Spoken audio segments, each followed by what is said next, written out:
Horas itu, Hei, Horas, itu boy. sorry nih itu mengganggu dari biasalah dari Batak Center Corner ini pengen ngobrol-ngobrol dengan salah satu pendiri dari Batak Center. Itu di Batak Center sebagai apa ya? Pengawas nih ceritanya. Oh, di Dewan Pengawas ya. Betul. Saya mau ngobrol-ngobrol lagi dengan itu kan dari Pak ya. Ya, betul. Ya. Nah, ini kan banyak orang Batak, khususnya orang Batak Toba ya, nggak terlalu banyak mengenal uak dari Pak ya. Betul. Nah, itu kan Sinamo ya. Ya. Ya, Arta Sinamo. Nah, saya mau sedikit bincang-bincang lebih dalam soal uak Pak ini, khususnya peran perempuan. Karena memang perempuan Batak ini kan kalau bisa dibilang tangguh-tangguh ya. Bedanya nah itu bagaimana menjelaskan soal apa peran perempuan puak di khususnya di puak Pak. Ya, pertanyaan bagus juga ini ya. Iya ya. Kalau di Pak namanya Inang juga Oh, Inang ya. ya? Inang. Kadang-kadang Oh. kita panggil Nang, Nange gitu. Walaupun masih gadis ya. Kadang-kadang juga masih gadis juga kadang-kadang kita panggil juga. Tapi terutama buat yang sudah menikah kita panggil Nang, Oh. Nange Nange. gitu. Oke. Nah, siapakah perempuan Papak? Soalnya ada dua. Oke. Satu, yang merasa jadi orang Papak Aha. atau yang melakukan adat istiadat Papak. Hmm. Itu dia. Bisa saja dia menikah dengan orang Papak, mungkin saja dia dari suku lain kan gitu ya. Tapi dia menikah dengan orang Papak. Atau bisa saja mungkin dia juga bukan orang Papak, tapi karena lingkungan sekitarnya ada begitu, dia melakukan juga kegiatan itu bisa jadi disebut inang Papak. Nah, pertanyaannya apa tadi? Kita boy? Apa peran perempuan itu bagi ya dari masyarakat adat Pak lagi? Dalam adat istiadat ya. Nah, kalau di Pak itu sebenarnya ada 56 hal-hal yang dilakukan sebagai adat istiadat gitu ya. 56 kegiatan. Banyak juga ya. Banyak, mulai dari dia istilahnya dalam kandungan sampai nanti sudah meninggal, bahkan sampai dia dibawa ke nirwana kadang gitu. Itu ada upacaranya, ada 56. Oh, gitu. Luar biasa ya. Iya. Nah, itu ada kita suka sebut kerja mende, itu hal-hal yang sukacita. Karena jahat itu mungkin hal-hal yang berbau duka cita. Ada juga mendeger uruk gitu. Kalau ada situasi yang kurang enak tapi kita lagi memohon sama Tuhan, disebut mendeger uruk. Ada macam-macam, ada 56 gitu.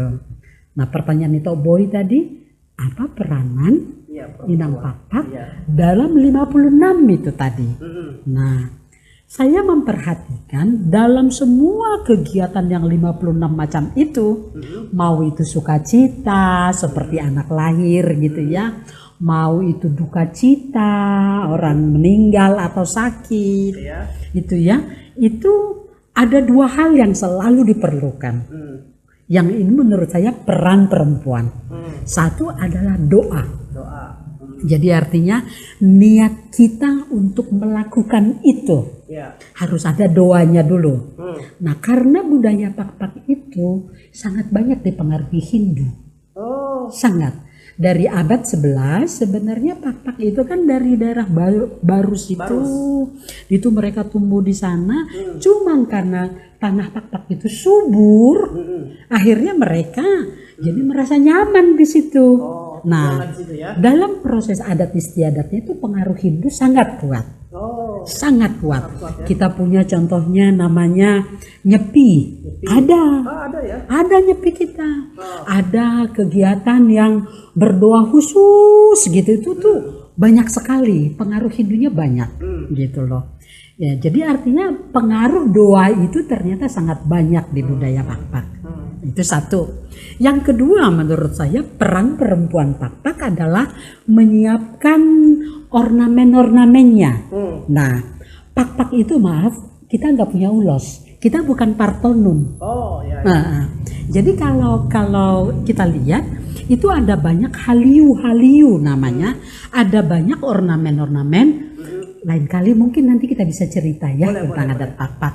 Jadi kalau di Pak itu ada beras, Iya. ada ayam. Contohnya ini kalau mau menikah nih, ada ayam, ada selampis, Iya. ada kembalnya. Iya. Lalu ada lagi ada lagi kalau menikah itu ada tebu, ada pisang, ada macam-macam gitu ya. Nah, ini kan namanya haliu-haliu Iya. yang dibawa pada saat upacara itu. Nah, jadi kalau katakan ada makanannya lagi kan. Nah, ini perempuan kan harus mempersiapkan supaya nanti kalau pada acara adat ini dibawa nih. Pihak laki akan mulai ngomong nih, nah, ini begini, ada ini, ada beras, ada ini, ada ayamnya, langgannya untuk ini, itu dilakukan. Jadi peran perempuan adalah menyiapkan semua haliu-haliu ini supaya dibawa dalam upacara adat. Nah, tadi kembali ada dua perannya. Perempuan pak-pak itu harus banyak berdoa dan kedua adalah menyiapkan haliu yang sesuai dengan acara yang 56 macam tadi. Haliu itu artinya apa itu? Haliu itu adalah hal-hal yang dibutuhkan pada upacara itu, pada acara itu. Oke. Contoh, kalau contoh lagi nih ya, kalau anak lahir. Iya. Kalau anak lahir, kita kan bawa makanan tuh. Iya, iya. Ada namanya kelembis. Ada bagian potongan dari ayam itu dipotong.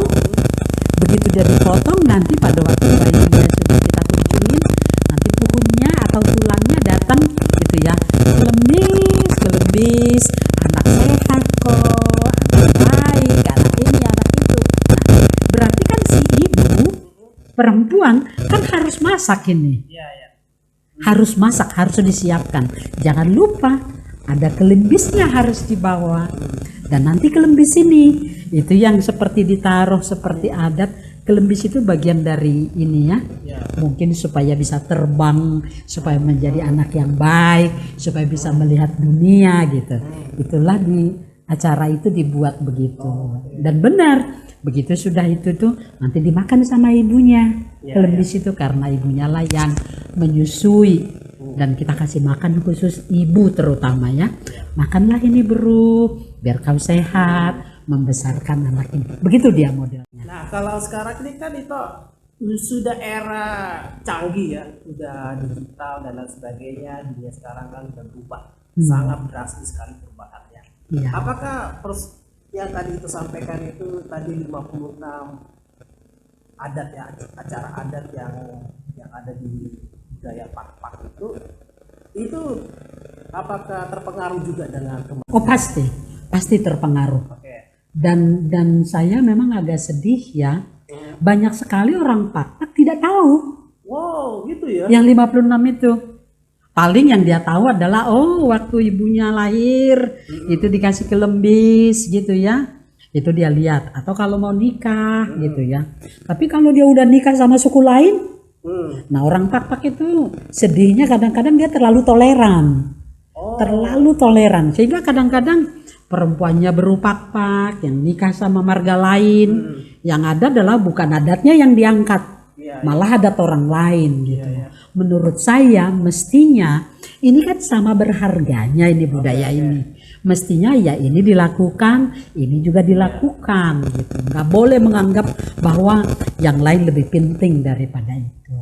Jadi karena toleran itulah ya makanya Kadang-kadang terlalu toleran gitu. Kadang-kadang membuat jadi nggak bertumbuh ini kita punya budaya. Kebiasaan padahal itu bagus menurut saya. Saya waktu saya nikah nih, dulu kan nikah sama si marga Simanjuntak gitu ya. Maaf sudah mendiang beliau.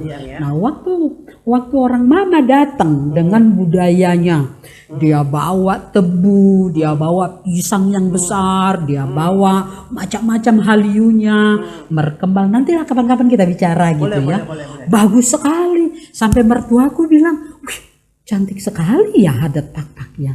Dan di adat Pak itu sangat equal. Nggak ada tipe hanya menerima aja, nggak bisa hanya ngomong doang. Kalau situasinya besar, terimanya juga besar. Kalau seimbang dan sangat equal. Maaf, itu nggak terjadi pada budaya lain. Iya, Seringkali kan kolak kata, Iya. kamu Raja Borunami gitu. Yang dikasih kan cuma ulo segitu aja. Tapi ini kritik ya, bukan Contoh, Iya, contoh. Kalau di Pak itu sangat equal gitu Iya. loh. Jadi kalau budaya equal biasanya kan nggak ada yang dirugikan. Iya. Gitu loh. Menurut saya itu cantik sekali kebiasaan-kebiasaan yang mungkin masih kita bisa lakukan Iya. sebagai bentuk tanda kasih kita terhadap orang yang mengalami. Gimana usaha itu bagian dari Wak Pak supaya juga bisa mendapatkan porsi yang Yang lebih banyak yang gitu lebih ya. banyak. Iya. Walaupun sebenarnya didominasi oleh dari Wak Toba ya, Iya. atau dari Wak yang lain gitu ya. Namun kan jangan sampai Tapi betul, itulah alasannya kenapa saya mau ke Batak Center. Supaya ada wakil toleran terus, papak. jangan terlalu toleran Nah, juga. terima Gimana? kasih. Gimana Itu ya? Boy udah ngundang saya. Yuk kita bikin gini. Iya. Nanti kapan-kapan ada acara Batak Center. Iya. Makanannya jangan dong yang biasa-biasa. Iya. Jangan saksak melulu. Keluarkan dong, kita kan ada peleng. Nah. Bagus bener pelengnya. Dan itu kalau kami acara di Dairi ya, orang Parsi di Kalang, Dairi, pasti kalau udah peleng mereka suka banget gitu. Kapan-kapan yuk kalau ada acara Batak Center, yuk kita hadirkan peleng. Nah, ini Gitu. masukan buat Aku mau dong. buat Dewan Pengurus Batak Center ya, Dewan Pengurus Nasional Batak Center ini bisa menjadi perhatian. Iya. Jadi, perlu digarisbawahi bahwa ya Ada banyak makanan, ada banyak kebiasaan-kebiasaan yang sebenarnya kita bisa share gitu. Dan itu memperkaya Batak secara keseluruhan. Oke, sahabat Batak Center Corner, itulah bincang-bincang saya dengan Ito Arta dari Turang Arta, Turang. Kita Turang. manggilnya Turang. Turang Arta Sinamo, yang mana dia sudah banyak bercerita tentang budaya Pak, khususnya peran perempuan. Semoga ini bisa menjadi masukan yang sangat penting buat Batak Center. Dan tadi Ito Arta juga mendorong supaya ya Batak Center jangan melulu ya keubalan. Setidak-tidaknya dari puak lain juga perlu dilirik lah begitu kan. Dan pesannya juga orang Pak yang ada di Batak Center jangan terlalu toleran juga kan. Takutnya tergerus lagi kayak begitu, tersingkir lagi kan, kasihan. Ya, sampai jumpa saudara-saudara. Kita akan nantikan lagi video-video yang lebih progresif dari saya, Boy Tonggol Siaan, melaporkan dari Batak Center Corner bersama dengan Arta Sinamo, Horas, Juan-Juan.